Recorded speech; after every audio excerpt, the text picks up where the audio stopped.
Oke, nah semester 5 kalian akan belajar ini, studi PL5, homiletik 2, teologi pastoral, teologi misi dan penanaman gereja, friend leadership 1, teologi kerja, versi barat dan timur, teologi dan isu lingkungan, ekoteologi, sejarah teologi Kristen, ini dogma lanjut, hermeneutik dan eksegesis PL, teologi 3H, kewirausahaan dan ekonomi kreatif pelayanan. Kemudian semester 6, friend leadership 2, teologi dan pelayanan intergenerasi, teologi dan kebijaksanaan hidup, ya, teologi timur, psikologi pelayanan, sosiologi pelayanan, metode penelitian kualitatif dan kuantitatif, strategi kepemimpinan dan manajemen pelayanan, seminar topik khusus teologi kontemporer, literasi digital untuk pelayanan sekolah minggu dan remaja, teologi pernikahan dan keluarga. Lalu semester 7 ada skripsi, etos pelayanan dan panggilan, pewartaan Injil dan dalam tradisi teologi barat dan timur, psikologi untuk kaum dewasa, isu-isu etika pelayanan kontemporer, pemuritan dan pembinaan rohani dalam tradisi barat dan timur, teologi timur dan barat dalam titik perjumpaan. Semester 8 praktik. Jadi nanti praktiknya 20 SKS. 1 semester. Jadi semester ke-8 kalian akan lulus. Ya. Nah, jadi 8 semester itu berapa tahun? 10. Oke, jadi 4 tahun, 7 semester kuliah, berarti 3,5 tahun, 1 semester magang. Nah, setelah itu 4 tahun kalian akan diwisuda, habis itu kalian tinggal menjalani masa-masa praktek. Total kira-kira 6 sampai 7 tahun ya. Kita termasuk prakteknya. Jadi bagi saya 7 tahun itu udah waktu yang mungkin cukup untuk mencapai yang namanya ini. Pemahaman doktrin dan keterampilan mengajar. Untuk menjadi seorang dokter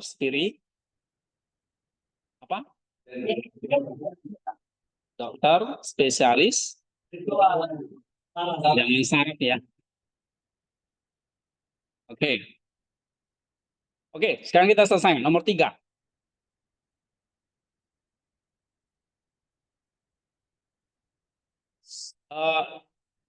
Ini nanti kamu lihat di sini akan banyak belajar teologi timur dan barat. Ya. Ada silabusnya itu seperti ini semua.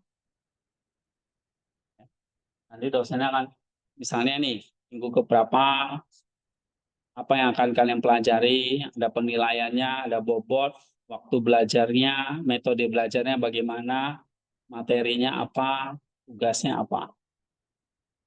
Nah, ini semua sudah dirangkum dengan jelas di sini. Oke, kalian yang baru-baru ini udah tanya nggak nih Pak tingkat? 1 semester tuh kira-kira berapa tugas? Hah? Lumayan banyak ya.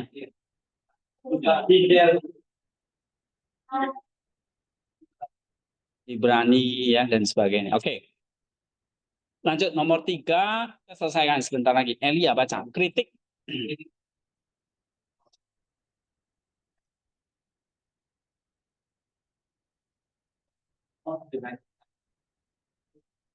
Sebarang pendapat dalam video ini tidak itu yang mau didalami. Dia menyatakan bahwa fiksi dan dorong bisa didapatkan ulama seperti sumber uang dan atau uang adalah akar patologis dari berbagai masalah yang menimpa gereja. Patologis itu maksudnya tadi sakitnya. Nah makanya kalian memang jadi dokter bisa sakit nggak? Bisa. Tapi dokter juga bisa menyembuhkan. Nah apa yang disembuhkan ini? Cemburuan, sanjungan, Wow, itu salah satu. Jadi spesialis spiritualnya itu ya masalah-masalah seperti itu. Ya, ini yang menjadi masalah yang menimpa gereja. Saling terlibat hutang misalnya, ya, atau saling cemburu, atau mencari pujian, sanjungan. Nah, itu selalu jadi masalah. Terus, ya bahkan yang bahwa pesan yang tidak baik dalam kejahatan dengan yang yang yang secara fundamental dapat merusak keselamatan gereja itu sendiri. Iya, nanti dibahas di buku 4 ya. Terus ini adalah di internal yang mana didasarkan pada moral kompetensi rohani yang teruji dan agama yang tulus bukan pada pertimbangan politik dan atau kepentingan. Iya. Oke, sekarang relevansi kontemporer. Ya, Cecilia. Pemikiran Thomas tetap sangat relevan dalam konteks kontemporer di mana reforma, dan pencitraan seringkali melakukan substansi dan integritas. Nah, ini kalau kita jadi imam, jangan hanya mengandalkan apa? Pencitraan. Ini kayak dunia media sosial itu bahaya. Karena kalian akan terjebak ke dalam pencitraan yang semu, yang nggak ada benarnya gitu. Pencitraan mengalahkan substansi. Ya. Terus? Pertama, sebuah yang Thomas secara perspektif memperingatkan terhadap bahaya internal yang berasal dari virus yang tidak layak. Ia mencatat bagaimana orang-orang yang milik Kristus menghancurkan harta milik Kristus lebih dari musuh dan kawan. Ini menuntut evaluasi ulang yang jujur dan berani tentang kualifikasi kepemimpinan gerejawi dengan fokus fundamental pada pembentukan karakter dan integritas moral di atas karisma, popularitas, atau kecakapan manajerial. Manajerial, iya. Jadi seorang klerus itu maksudnya imam, itu harus memiliki apa?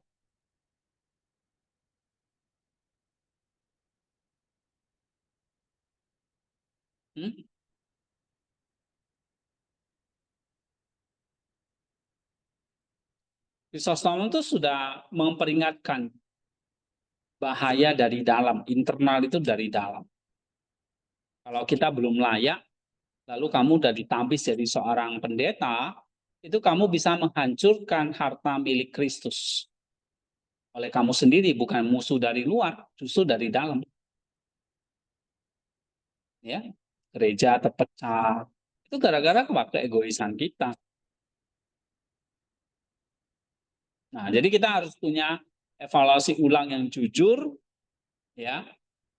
Dan nah, makanya STT ini kan pentingnya apa? Menghasilkan gembala yang punya kualifikasi kepemimpinan gerejawi. Makanya di sini kalian nanti banyak belajar ini tentang masalah kepemimpinan. Ya, nanti ada mata kuliah yang namanya etos. Ya, seperti Chrysostom, kalian belajar Chrysostom ini belajar tentang etos dan panggilan. Ya, nggak hanya belajar teologi, tetapi etos pelayanan dan panggilan. Karena seringkali yang bikin gereja kacau itu bukan dari luar, justru apa? Dari dalam. Orang-orang yang milik Kristus yang menghancurkan harta milik Kristus lebih dari musuh dan lawan. Justru orang-orang Kristen sendiri. Karena apa? Karena mereka tidak memenuhi kualifikasi sebetulnya. Karakternya nggak memenuhi, integritas moralnya nggak memenuhi. Yang ada cari popularitas doang. Nah, ini bahaya. Ya. Jadi kalau kalian di sini udah belum apa-apa udah cari popularitas, bahaya. Terus baca lagi. yang bilang masih iman dan besar. Sesama secara tegas menegaskan bahwa berkembang tidak datang secara alami, melalui studi. Nah, jadi kamu jadi seorang imam harus pandai mengajar atau pandai berkhotbah. Terus, Dan latihan intensif. Mengingat tidak adanya mukjizat yang umum di zamannya. Kuasa perkataan lolos menjadi senjata utama imam melawan bidah, kesesatan, dan kelemahan moral. gitu. Khotbah tidak datang secara alami, tetapi melalui studi dan latihan yang intensif. Mujizat, ya, maksudnya mengingat tidak adanya mujizat yang umum di zamannya, kuasa perkataan, kamu khotbah kan kuasa perkataan ya, menjadi senjata utama imam melawan apa? Bidah, kesesatan, dan umumnya kelemahan moral. Harus berseru, ya, memperingatkan moral-moral yang lemah. Ya, misalnya nih, kalau saya misalnya marahin soal moral kalian yang malas, yang lemah, dan tidak mau berjuang, nah itu perkataan, kuasa perkataan. Ya, kamu punya kehendak bebas, kalau kamu nggak taat, ya kamu nanti bisa kena hukuman. Tapi kuasa perkataan itu harus. Jadi seorang imam tuh nggak boleh takut. Ah, saya takut gitu. Saya takut negur. Nanti jemaat itu pindah. Khotbah pun yang menyenangkan jemaat. Tapi kamu nggak punya kuasa untuk misalnya apa? Mengatasi bidah, kesesatan, dan kelemahan moral apalagi. Nah, itu bahaya. Ya. Khotbah, kuasa itu adalah kuasa logos. Kuasa perkataan. Nah, maka harus ada penguasaan firman. Makanya di sini kamu nanti di sini belajar apa itu?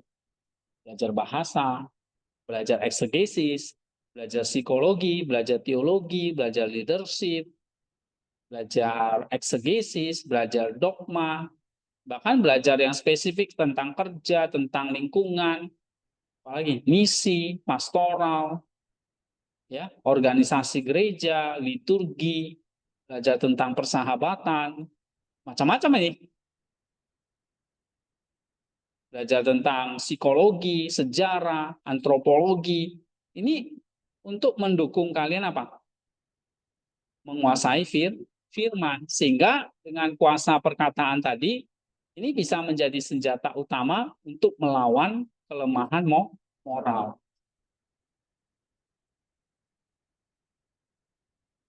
Oke, nah ini menuntut apa? Baca lagi. Sanksi besar dan pengembangan etika yang positif dan praksis atau etika yang tajam dan Iya. Jadi butuh investasi besar nih. Kamu lihat tuh. Soteria itu ya kita dapat investor mau bangun SMA. Ya. SMA itu supaya bisa mensubsidi kita. Karena di sini kan beasiswa full. Ya kan dua angkatan ini beasiswa full. Daripada kita dapat uang pemasukan. Sementara kita butuh investasi yang besar. Dana yang besar ya. Jadi kalau sekolah ini jalan kan mensubsidi kita. Ya. Karena sekolah pendidikan itu pendidikan teologis itu menuntut investasi besar, bukan hanya dana loh. Waktu kalian, tenaga kalian. Kalian korbankan kan? Korban apa di sini? Perasaan, ya kan? No, no, pasti. Oke, korban emosi. Kalau di rumah kalian bisa bersenang-senang, makan yang enak, mungkin bisa bebas. Tapi di sini kalian harus taat seadanya.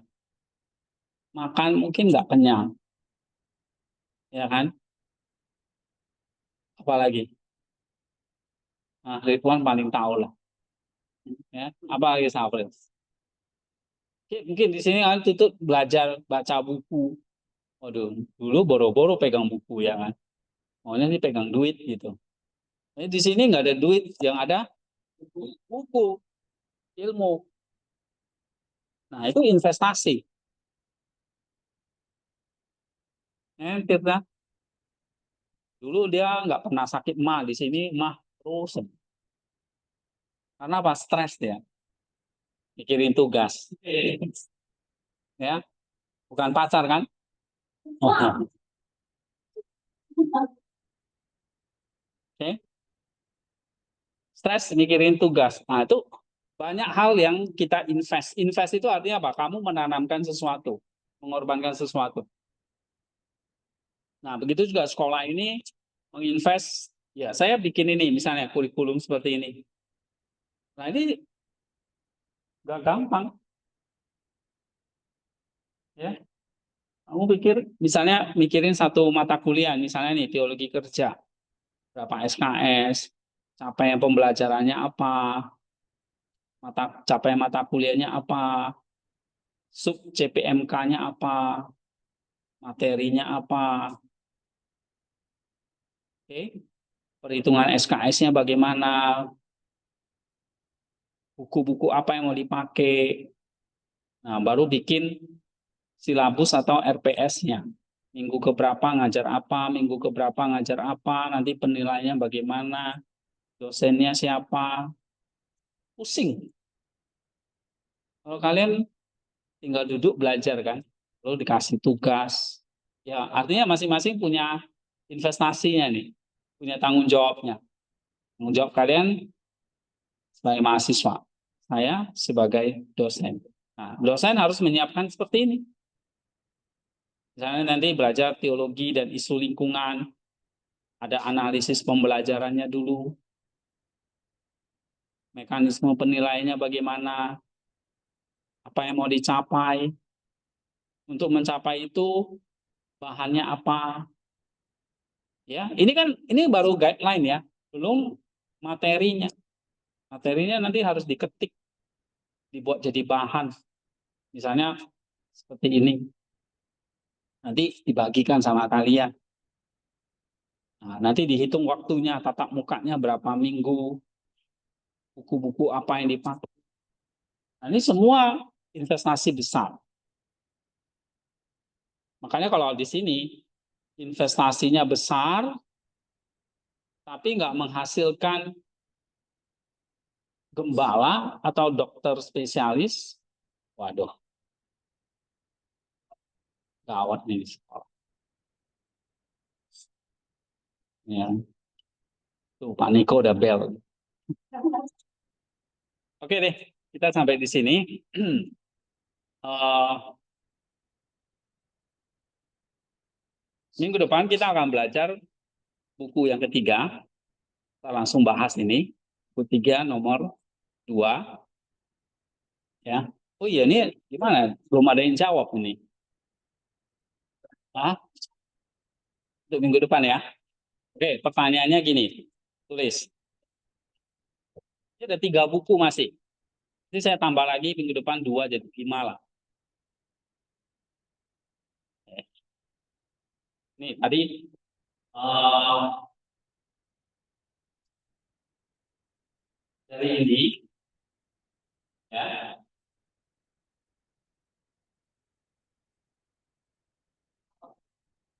apa yang menjadi peranan seorang gembala sebagai pengemban ya, pengembang ekonomia tadi, ekonomia kasih ilahi. Ya, pertanyaannya sekali lagi, apa yang menjadi peranan seorang imam atau gembala di dalam ekonomia keselamatan dari Kristus atau ekonomia kasih Kristus, kasih ilahi. Nah, kamu tuliskan tuh, apa saja peranan-peranannya. Nah, jawabannya itu di sini nanti. dan ringkas lagi.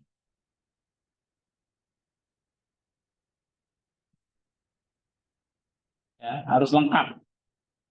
Nah, nanti siapa yang paling lengkap, poin-poinnya paling lengkap, tentu poinnya ringkas ya, tapi lengkap, baru nanti dapat bukunya.